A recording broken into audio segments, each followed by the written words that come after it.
Executive Mom Show. This show is for working moms to give you a pep in your step for the busy work week ahead. In every episode, we're going to talk about a career-related topic and then one thing that every working mom needs.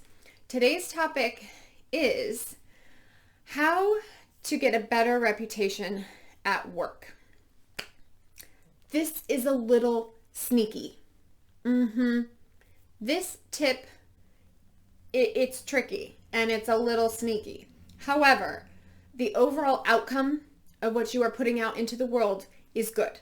I'm not going to give you some tip that is not good for you or good for the greaterness of humankind. I learned this in school.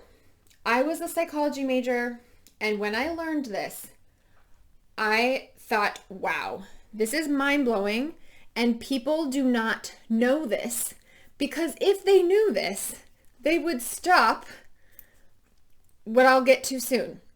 They would not do what people are doing on a daily basis. So here we go. This is it. It has to do with attribution bias and information bias. I'm not going to go into detail on these biases. You don't really even need to know what they are, but really attribution bias is about judgments and assumptions that people make, and information bias is really about what they recall or remember and how they put gaps when there's missing data. These are not going away.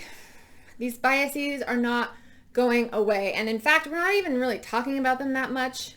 We're getting better. I think everyone should be taking unconscious bias training in their workplace.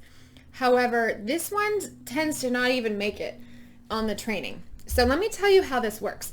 We're going to twist these unconscious biases in our favor because they are there, and we're always going to be truthful and honest. So you should feel good about this. Don't use this for harm, okay? You put out harm, you're going to get harm back. So we're going to use this in a productive, helpful way. Let me give you an example. If you are with a coworker and you are talking about Susie, whatever you say about Susie, that employee or colleague is going to think about you, not Susie. So if you're saying, hey, Susie is just graceful and brilliant and inspiring, the colleague is going to remember graceful, brilliant, and inspiring, and they are later going to think about you, not Susie, you, because your face was in that conversation with those attributes, right? Graceful, brilliant, inspiring, Katie, not Susie, Katie, especially if, maybe Susie's a candidate and you don't hire Susie, like they're not even going to remember who Susie was. And maybe they do. Maybe she's a close colleague, but they are going to remember what you said about Susie with you. So you can use this to your advantage. Now, let's not be wild about it. You don't need to go talk to every single colleague and, oh my God, Susie, she's brilliant and she's gracious and she's inspiring. And let's not do that if it's not true. Everyone can see through that. That's kind of not smart. But I will tell you, when I'm in a larger meeting and it calls upon me to share something about someone else or something else, even things. This works with things. I can be talking about a product and I can say it is elegant, and they are going to remember that Katie is elegant, not the product. They're going to attribute it to me because I'm the one who said it. The product doesn't speak to you. I will throw in some of those adjectives that I would like to be attributed to me. Like brilliant. That's a good one. Or smart. Smart is good too. What's interesting too about saying something around intelligence, it's a little self-promoting, so you have to be careful, because in order to say someone is smart or brilliant, you actually have to be smart or brilliant yourself to make that observation.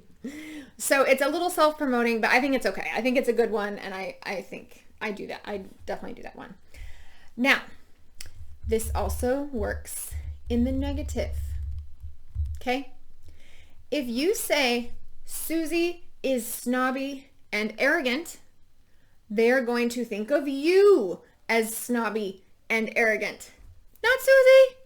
They're not going to remember Susie. They remember your face saying those words.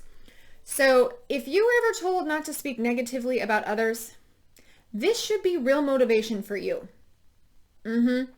People do not know this. They do not know this. And it is absolutely true. So what do you do if you're in a situation, let's say you're in a work situation, where people are talking, they're gossiping. They're talking negatively about others. So number one, I know it's so fun. It is so fun for humans to gossip. I don't know why. It is just so fun. But in the workplace, it is toxic. Don't do it. Do not do it for this very reason. Attribution bias, they are going to remember you. Plus, no one trusts someone who's talking negatively about others. Here's what you do. Decide what's the situation. If it's toxic, you're out. Oh my gosh, my phone's ringing. Oh my, I have to go to the bathroom. Gosh, I have to go. Anything, just get out, because it's no good will come of it, especially if you're part of that conversation. If it's not work related, let's say you're at a party and it's kind of fun to hear the gossip and the juice of what's going on. Take a tip from my aunt. My aunt does this really well. She is a therapist and she is brilliant. I watch her do this. She never speaks negatively about anyone because she knows this. She knows this and she is smart. So what she'll do is sometimes she wants the juice because it's kind of fun, right? We'll be at a party and my family is, got a bunch of women who are really interesting and they have a lot to say about other women and other people. And she wants in on the juice, but she doesn't want to really participate or say anything negatively. So here's what she does. She will say, oh, then what? She doesn't egg it on. She could throw in a tell me more, but I've heard her say, oh, interesting. I've heard her say those things. So she's not dismissing you. Like, we should not speak negatively about Susie. It's just wrong. She doesn't kibosh the events because that's not really fun at a party, and then, you're not fun to be around. She doesn't do that. But she keeps it comfortable and going, and then she will strategically change the subject. If it's her turn to speak and it's really awkward, that it's obvious that everyone's contributing and she's not, she will actually change the subject in kind of a normal way. She'll say something such as, oh, that reminds me of this other event we were at. Were you there? I can't remember. She'll just change the subject.